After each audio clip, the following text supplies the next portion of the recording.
नमस्कार दोस्तों, मैं अजय गोस्वामी हिंदुत्व जागरण से।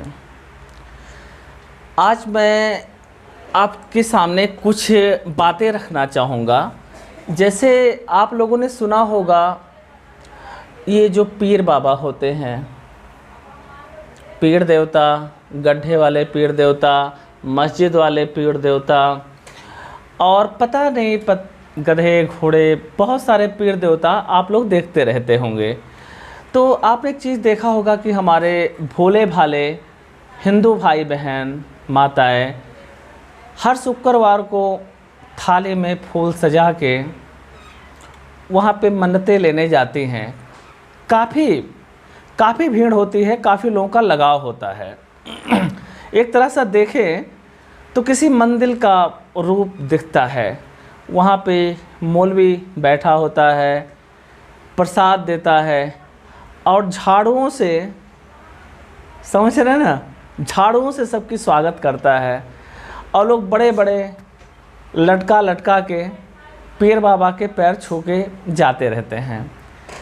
हमें भी एक बार मौका मिला, यार इस पे हम थोड़ा सर्वे करें, ये है क्या, ये पीर की कहानी है क्या। कोई इस्लाम में तो ऐसा पीर और है नहीं, न मुसलमान इन पीर को मानता है। मैंने अपने जानने वाले बहुत सारे मुसलमान भाइयों से डिस्कस किया। हमने कहा, अबे मुल्लो, ये सब पीर और क्या है, तेरे यहाँ तो ऐसा कुछ नहीं चलता। उन लोगों ने मुझे बताया, नहीं जी, हम लोग बूत की पूजा नहीं करते। तो हमने पूछा, भाई है ये क्या। बोले, बस आप देखो, वहाँ पे दो ही लोग मिलता होगा मौलवी। एक तो जो चढ़ावा असूलने वाला मौलवी मिलता है, और यह जो दो दुकान सजा के फूल पत्ती, यानी दोनों आपको काटने वाले, भोले भाले हिंदू भाइयों को काटने वाला ही मौलवी मिलता है। जिज्ञासा बढ़ी, जानने के लिए थोड़ी जिज्ञासा बढ़ी। हमने सोचा इसमें जाना जाए, इसमें है क्या, आखिर ऐसी क्या बात है कि लोग इतना ज़्यादा इंटरेस्ट क्यों ले रहा है, मुल्ले इसमें नहीं ले रहे, और इसकी वास्तविकता क्या है। मैं इस पे जाना चाहता था। तो मैंने एक कहानी का सर्वे किया, देखा हुआ क्यों, ये कैसे, इन पीर की शुरुआत कहाँ से हुई। वास्तव में ये सब हिंदू लोगों को, भोले भाले हिंदुओं को मूर्ख बना के, डायरेक्टली ना करके इनडायरेक्टली इस्लाम की तरफ, इस्लामोफोबिया की तरफ इन लोगों को ढकेलना था। धीरे धीरे में इनमें मोला आपको पता है, आर्यंस, हम एक लड़ाकू कौम होते हैं, हम अपने आन मान के लिए कुछ भी कर जाते हैं। लेकिन काफ़ी दिन से इन लोगों का अपना ये चलता रहा, रूल चलता रहा, ये नपुंसक बनाते रहे, हिंदुओं को नपुंसकता की तरफ ढकेलते रहे। जैसे आप किसी मदारी में जाइए, शेर आप देखेंगे तो एक मरा सा आदमी और डंडा लेके शेरों को दिखाएगा, और शेर दुम जला के घूमता रहेगा, उसके इशारों पे नाचता रहेगा। आखिर क्यों? क्योंकि उसकी नस्ल को ही उसके बचपन से पैदा होने से उसे कुत्ता बना के पाला ही गया। अब उसके शेर होते हुए भी उसके अंदर शेरों के कोई गुण नहीं आए। हाँ, कभी कभी वो दहाड़ देता है, लेकिन वो दहाड़ भी कुत्तों वाली होती है। वही हालत हम हिंदुओं की हुई। हम लोगों को इस पीर पजार इन सब के जाल में फंसा के हमें बार बार, हम बड़े सीधे कौम हैं, हम बड़े अच्छे लोग हैं, हम किसी से लड़ नहीं सकते, हमारे जहन में, हमारे दिलो दिमाग में ये बिठा दिया गया कि हम कायर लोग हैं। और आने वाली नस्लें आप देखो हिंदुओं की, रियली लगती हैं। मौलाना आज़ाद ने कहा था, देश आज़ाद होने में, मैं देश को उस रास्ते पे ले जाऊंगा जहाँ पे लोग हिंदू कहने में भी शर्म करेगा। आज वो दिन आ गया। आपको याद होगा 1992 में उन्हें इसी बात के लिए नोबेल पुरस्कार दिया गया था, है ना। चलिए हम आपके पीर बाबा पे आते हैं। हुआ एक्चुअली, एक मुल्ला जी थे, मौलवी साहब, तो वो एक पीर पे बैठे रहते थे पर डे वहाँ पे हज़ारों की भीड़ जाती थी। शुक्रवार को तो अथाह भीड़ होती थी। सारे हिंदू भाई बहन मूर्खों की तरह लाइन में लगा के दरगाह, पीर पीर दरगाह, ये मन्नत वो मन्नत, ये चढ़ावा वो चढ़ावा, जय अल्लाह बाबा जय अली करते रहते थे। उसी में से एक गरीब मुसलमान था, क्योंकि ये कन्वर्टेड लोग हैं, इनके जो ब्लड हैं वो तो हिंदुओं के ही हैं, तो वो कपड़े का व्यवसाय करता था, काफ़ी गरीब इंसान था। तो वो कपड़े बेचने जाता था, तो उसकी भी आदत सी पड़ गई थी कि वो उस मज़ार से होके जाता था और पर डे वो उस मज़ार पे रुकता, हाथ पैर जोड़ता और जो उसे 2-4 रुपया बनता गरीबी में वो चढ़ा के चला जाता। कभी कभी थक जाता, काम नहीं कर पाता तो मज़ार पे बैठा रहता। तो मौलवी जी ने बोला, भाई तू तो इस्लामिक है, तो इन सब चक्कर में हिंदुओं की तरह मूर्खों की तरह क्यों पड़ रहा है? ये तो हमारे कमाने खाने का धंधा है, तो इसमें क्यों फंस रहा है? लेकिन गरीब आदमी था, उसको ऐसे लग रहा था कि हो सकता है पीर बाबा हमारा भी कुछ भला कर दें। काफ़ी दिन तक ये सिलसिला चलता रहा। फिर एक दिन मौलवी को थोड़ा उस पर दया आ गई। उसने उसको एक गधा दिया जो उसके पास था, यूजलेस गधा। बोला, भाई ले, तो ये गधा अपने साथ ले जा और इस पे तो अपने कपड़े उपड़े का मतलब रख लेना और गांव-गांव बेचना, चल तेरी ऐसी कमाई होती रहेगी। बड़ा खुश हुआ मुल्ला, गधा को लेके गया।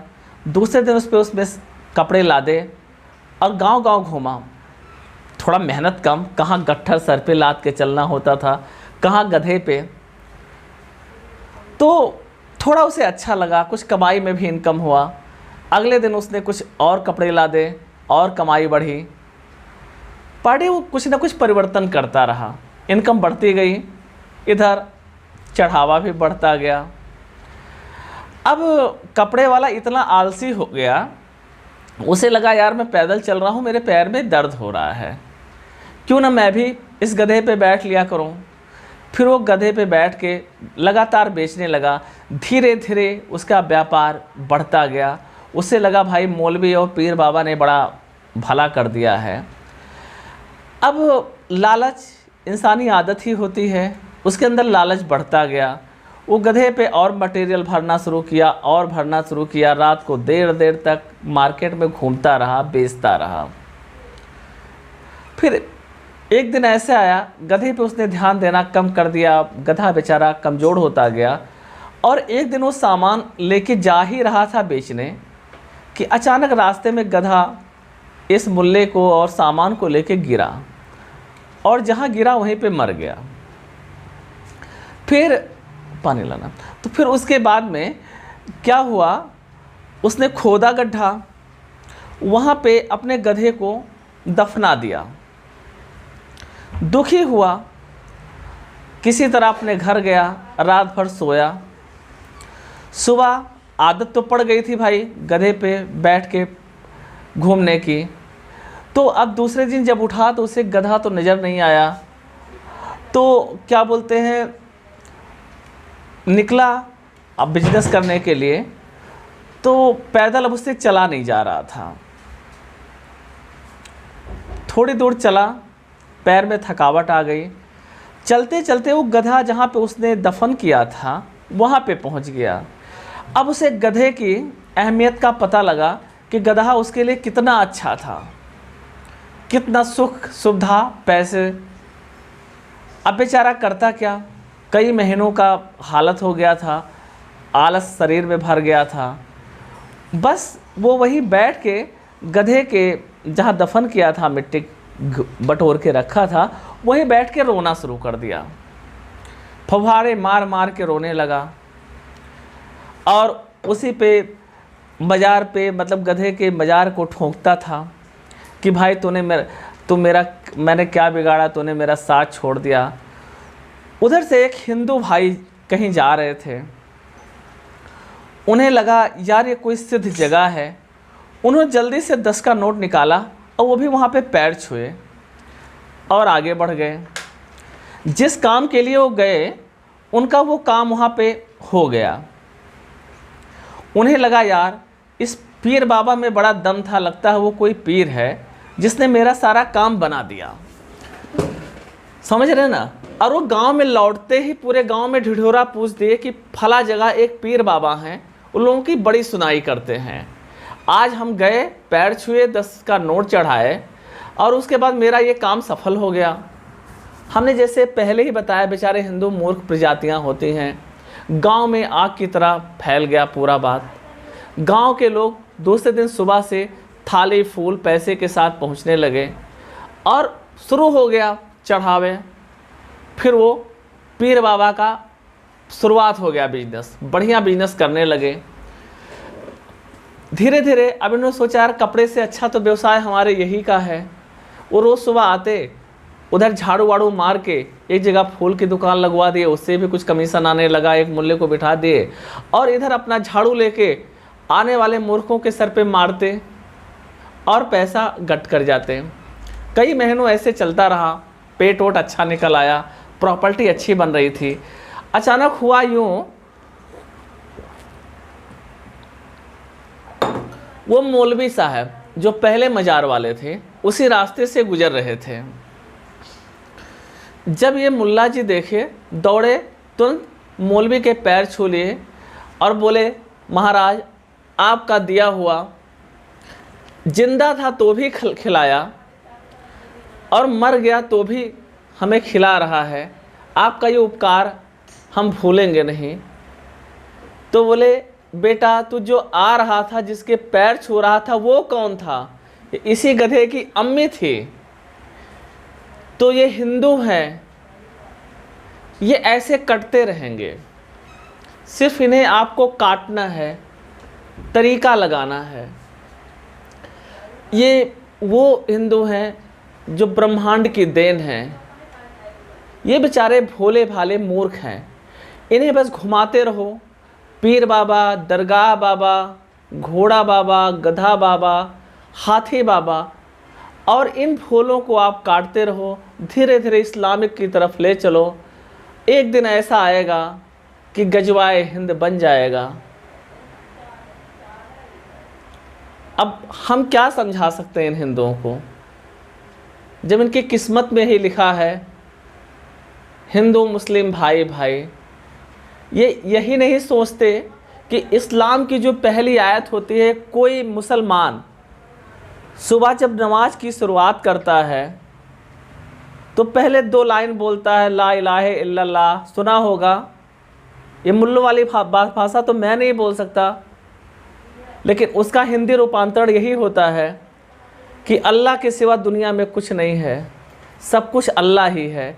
लेकिन ये बेचारे मूर्ख हिंदू ये बात नहीं समझ पाते, और एक दिन ऐसा आएगा जब वे बर्बाद होंगे, चिल्लाएंगे, रोएंगे, लेकिन उसका फिर कोई फ़ायदा नहीं होगा। थैंक यू, धन्यवाद।